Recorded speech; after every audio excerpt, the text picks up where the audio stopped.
Alhamdulillah. Assalatu wassalamu ala rasulillah amma ba'd. Dear parents, brothers and sisters, Assalamu alaikum wa rahmatullahi wa barakatuh. Today I am going to be talking about doing good to others.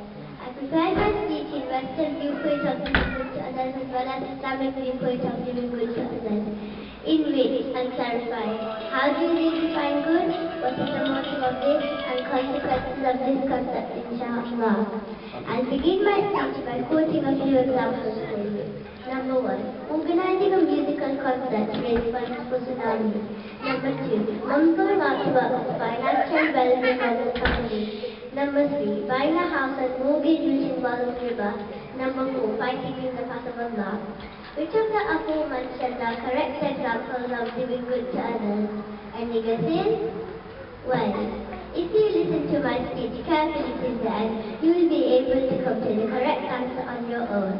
Now let's move to the first part of the speech, which is the Western viewpoint of doing good to others. If we want to do good to others, we should know what is meant by goodness, how to do good, and who to be good to. In Western perspective, the source defines us as the human mind, i.e. brain. When we look at our mind, it is weak, imperfect, limited, and dependent, which is also liable to disparity, differences, contradictions, and being influenced by the environment in which we live. So, whatever we conclude through our mind is subjected to bias. As a result, what we think may be good for one person might be bad for others, or our opinion might change with time, or what is recommended may have a bad outcome. For example, everyone considered mom's working as a good thing. However, it resulted in creating more problems, such as it affected family life, children and elderly are neglected, moral decline and domestic violences. Or the way they do good is wrong. For example, stealing from the rich and giving it to the poor. In the West, people may do this solely for gaining some personal benefits, which could include wealth, fame, sensual pleasure. For example, helping the poor in order to become famous. So, the root cause of this concept in Western perspective is personal benefit and individual happiness is paramount. They don't consider about human mind or human life or human dignity or private property or religion or security.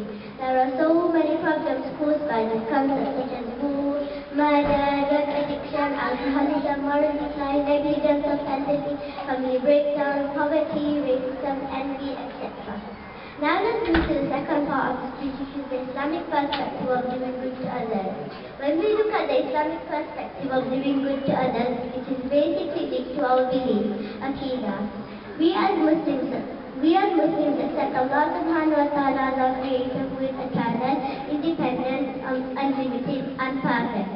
We accept Islam as our way of life and follow it in all walks of our lives. Here in Islam, good means whatever Allah subhanahu wa ta'ala informed us is good. For example, Allah subhanahu wa ta'ala informed us charity is good, jihad is good, da'wah is good, etc. Very simple, isn't it? And it is 100% correct, not like derived from human mind. The next step is how to do good, which should also come from Allah subhanahu wa ta'ala's instructions. Because Islam is a perfect way of life, there are instructions for everything. Whether it could be worship, our social life, political views, and so on. For example, zakah. Here all the instructions are given, such as whom to give, what type of product, what is the nisab level, how to calculate, etc. Doing good to others includes all humans, birds, animals, plants, and the environment. In Islam, the intention is very important. That means we should do good to others without expecting anything in return. Because Prophet Muhammad says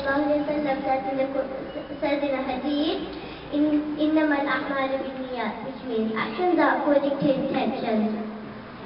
So we should only do it to please Allah subhanahu wa ta'ala, because He says in the Quran, فَمَنْ يَعْمَلْ مِثْقَالَ ذَرَّةٍ خَيْرًا يَرَهُ, which means so whoever does a tiny bit of good will see it. So here we know whatever good deed we do won't go in vain, will be rewarded inshallah. Most of the time Allah subhanahu wa ta'ala mentions in the Quran doing good deeds like activities.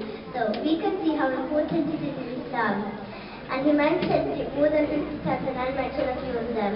وَبَشِّرِ الَّذِينَ آمَنُوا وَعَمِلُوا الصَّالِحَاتِ إِنَّ الَّذِينَ آمَنُوا وَعَمِلُوا الصَّالِحَاتِ وَأَمَّا الَّذِينَ آمَنُوا وَعَمِلُوا الصَّالِحَاتِ وَالَّذِينَ آمَنُوا وَعَمِلُوا الصَّالِحَاتِ. So, we can see how important it is in Islam.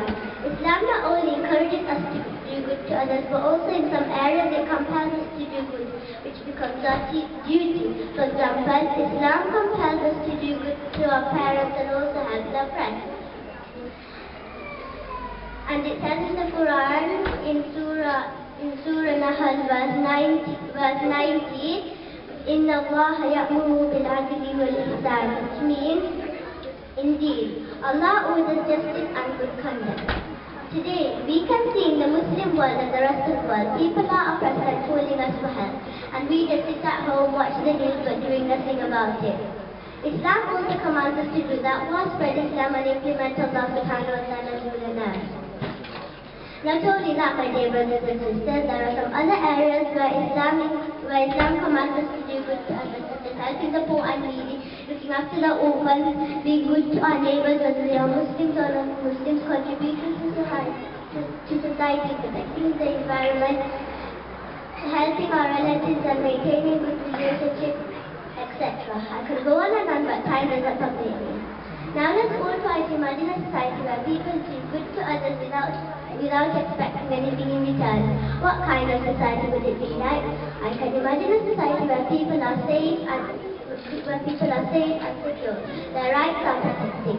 Their honor and dignity will be protected. People can engage in society freely without degrading themselves. I can imagine a society where there is a strong family unit.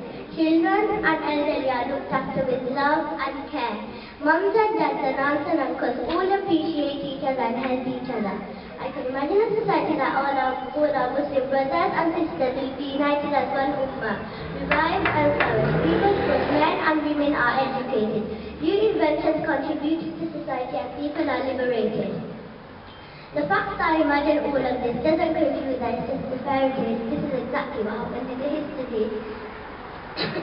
So let's all try to be how we were before. Now I'll end my speech by this final message. Today, the situation of our Muslim Ummah is so bad. They're suffering from every angle on one side, and the rest of the Muslims are fighting amongst themselves for petty issues in the name of Islam and Da'wah. Now let's all think for a moment. First, what is good? Is it to Allah subhanahu wa ta'ala informs us, or from our own mind?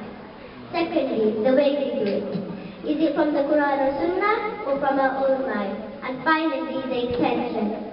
Is it to please Allah subhanahu wa ta'ala or something else? Remember, if we do good to others without expecting anything in return, with a good intention and according to the Quran and Sunnah, then Allah will give us victory. Jazakumullah khair. Allahu Akbar. Wassalam. Allahu Akbar.